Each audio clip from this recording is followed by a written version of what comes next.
This is Groundeffected. My name is your dad, and welcome to a wet packet of rice. Last year around this time, I got an email in my inbox asking if I had the time to print and paint a specific model for someone to gift to their partner for Christmas. I'm not gonna lie, I'm a sucker for something like that, and what I ended up doing was pushing everything aside and making sure that I got this model done and sent off to get them for Christmas. So this year, I got another email exactly like this.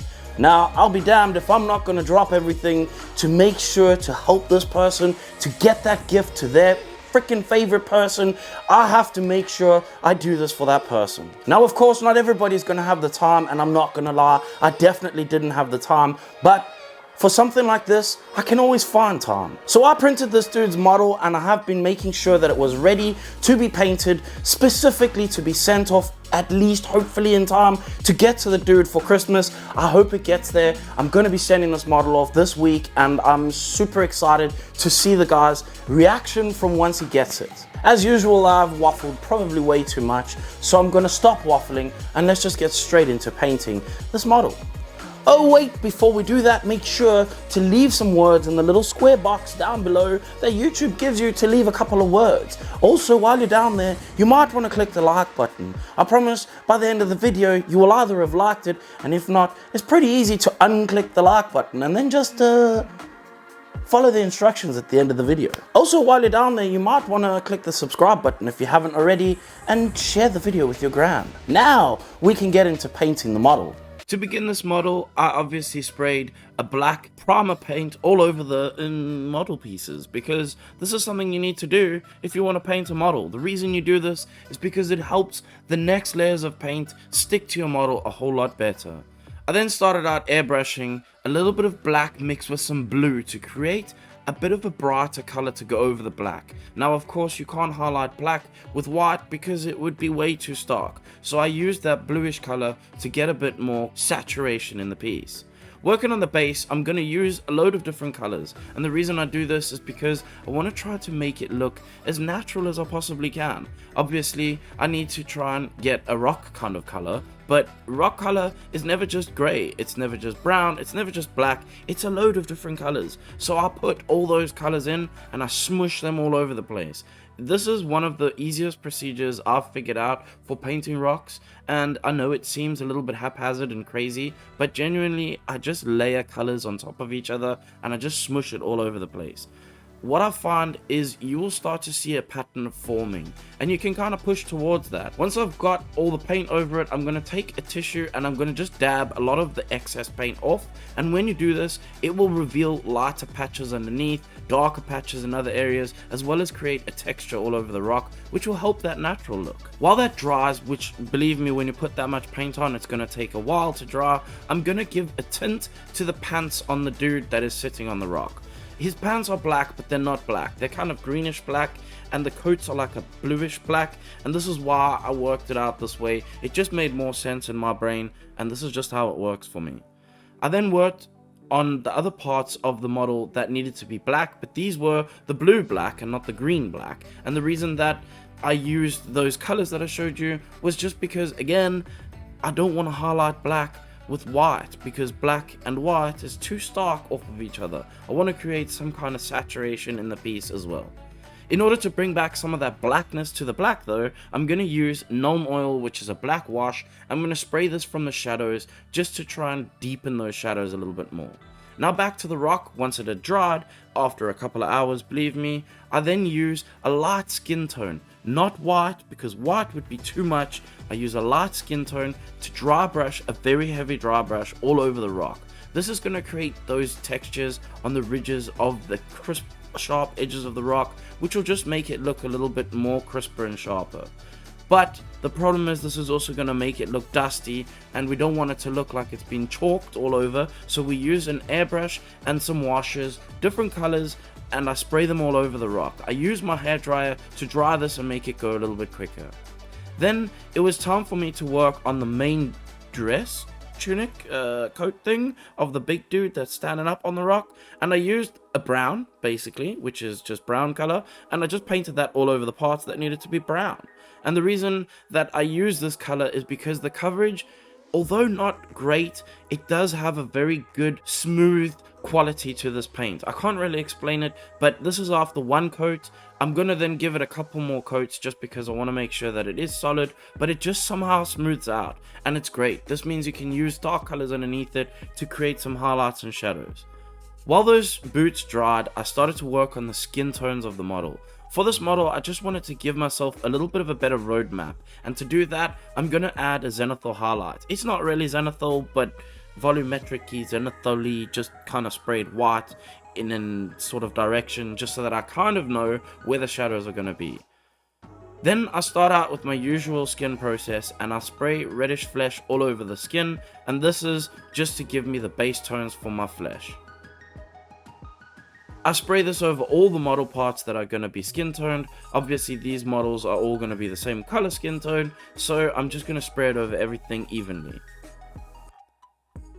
And while I wait for that to dry, I'm going to work on the boots again. This time, because the boots are dry, I'm able to put my finger down to be able to stabilize myself while I'm working on the trimming around the boots. I start off with Cygor Brown and do the main trim. You will notice I'm wearing a glove. The reason for this is because your hands have dirty oils on, which really can ruin your paints if you're not careful. Like I said, this model was something that I was doing to try and get done for Christmas. The last thing I want is any mistakes happening at this point, because if they happen, I'm not going to be able to get the model out in time. Even though I might still not be able to get the model out in time because of the wonderful post office strikes that are happening in England right now. Moaning aside, I'm going to start working on some of the trim on the model. This is just with a bit of washes, and when I was done with that, I sealed everything in with this Galleria matte varnish. The reason I use this is because it doesn't dull anything, but it does seal it in just enough for me to touch it and not allow the oils on my fingers to remove any of the paint. If it did remove anything, it would just be removing a clear coat, which I'm okay with. I then start to build up the tones on the skin. I work higher and higher and higher with my highlights, and the reason I start with the shadows and then go to the highlights is just because I find it easier to spray the highlights in over spraying the shadows in. I do spray shadows in though, but this is just works for me. If it works for you, great. If it doesn't work for you, then don't use this technique, but this is the way that I paint skin tones. As you can see, I'm starting to build volumes on the pieces, and you can start seeing a bit more depth, and I like the way that this skin tone looks. It looks really cool, especially on the shelf and in photos for me, so this is the way that I paint most of my skin tones.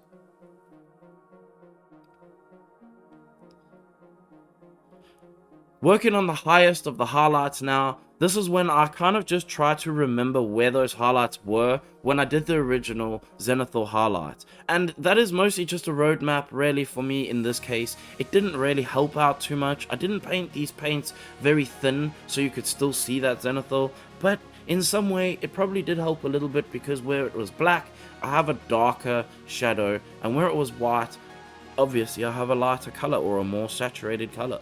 I'm now going to add a bit more life to these skins and use Grimoire Purple. I thin this down to about 10%, maybe 15% of paint, and the rest is water. This stuff is super thin. Sometimes I have to layer this 2 or 3 layers just to make sure you can actually see it. Now to give a bit more tint to these skins, I'm going to add yellow ink over the top. Again, thinning this down. This game ink is super potent. So I thin this down to about 10% to 90%, 10% paint, 90% water. I then use this kind of orangey kind of skin tone from scale 75, and the reason I use this is because I find it gives a little bit more depth for me, specifically a variety in skin tone, which is something that I like to see in my skin tones. I then take one of the lighter skin tone colors and I paint over the nails, but this is not normal paint. It's very thin down because I want it to actually settle down and not be too stark and bright. Whilst that is drying, I'm going to work on the clock that the dude is holding in his hand, and I'm going to just very carefully go around and prime it with a silver color. Then going back to the flesh again, I'm going to add Resin Flesh Shade. Now this will make your model skin look a lot darker than what it already is. The only reason I'm using this is because the client requested the skin tone to be a little bit darker and not this stark white dude that's just come out of England, but rather a little bit more Asian. And this is the reason why I gave it a slightly darker tone. I then used black to base coat all of their hair. And this is something you need to be careful, because now obviously you spent a load of time painting that lovely skin tone. The last thing you want to do is ruin it. Let me just say, what you should do when you're painting something like this is make sure to have a spare brush next to you. If you make any mistakes, you instantly throw your other brush down and you grab the spare brush that's next to you, you slap it into the water and you throw water over that part. Let's say you smashed a little bit of black on the forehead. You wanted to make sure you could wash the crap out of that model, and once you've washed it, you use the brush to absorb that paint and the excess water, and you should be able to remove most of your mistakes. Carefully working on the markings on this guy's forehead. No idea why he has a sun tattooed on it. I'm not going to question it, but I'm just going to carefully mark it in according to the brief that I was given by the client. As well as paint the eyebrows, lovely thick caterpillar eyebrows for these dudes, and then I'm going to paint black into the eyes. Since these characters are based on an anime, I'm going to make sure that the eyes have a black outline around them, because this is just going to help to sell that effect for me. I'm going to work on the whites of the eyes, and again, because it's an anime, I can actually push this as white as I want. I use a light skin tone for it though. I don't actually use stark white, and this helps to give me rather not weird looking eyeballs. I did the same thing for the second head, painted the hair black and carefully painted the markings over his face as well.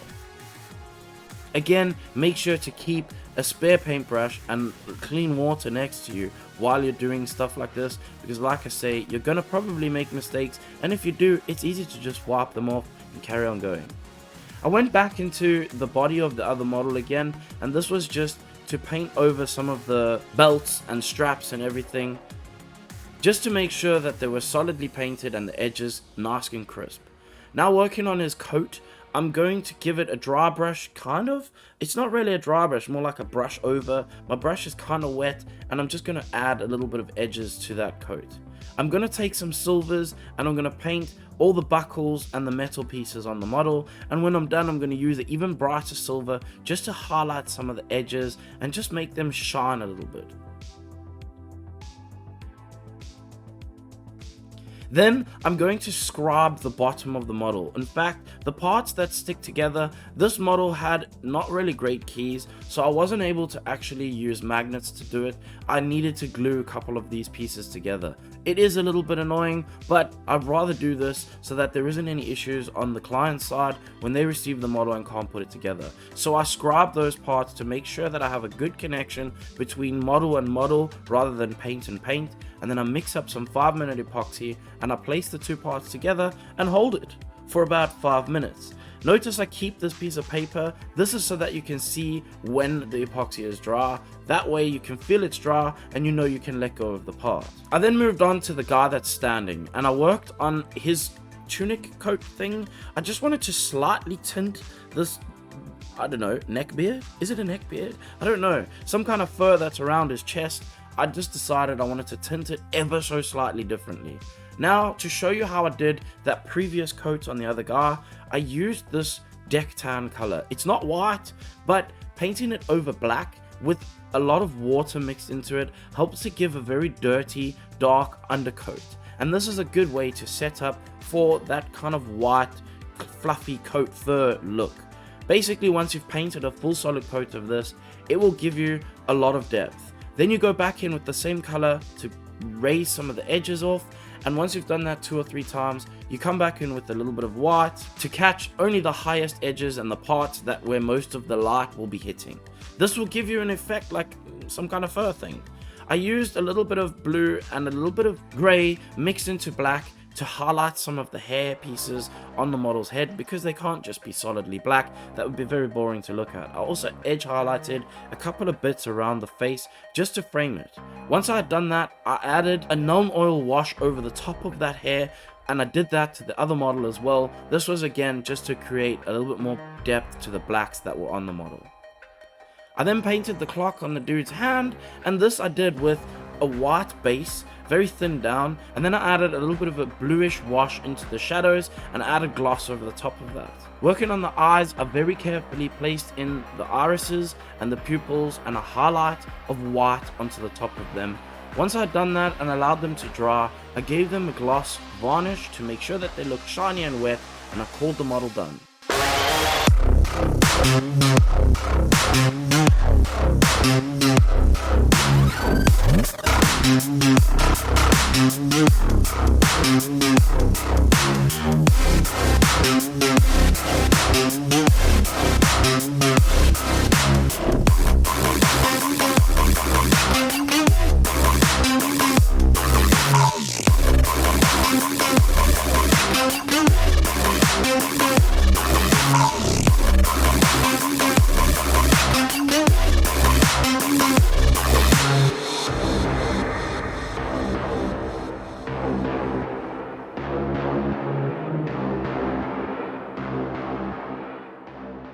Hopefully you managed to take something out of this video that may help you in your future printing and painting of model statue things. Now, of course, I'm not saying you should make sure always to throw away the hard work that you are currently doing just to help somebody else. But in my case, I happen to manage to find the time, and I know that this is gonna make this guy's brother super happy, and I can't wait to share this with this person. Even if I don't get to see it for myself in person, I just wanna know in my own mind, I've made this dude super happy, and that's all I really care about. We are nearing the end of the video, and this is kind of when I need to say a super special thank you to those who support me. Firstly, those who watch the videos, thank you so much. Your support, it means the world to me. It's because of you guys that I've continued making videos after the first one that I made. Now, there are a couple of other people out there who are super special, near and dear to the channel. And these are the Patreons. These are the people who are in the private Discord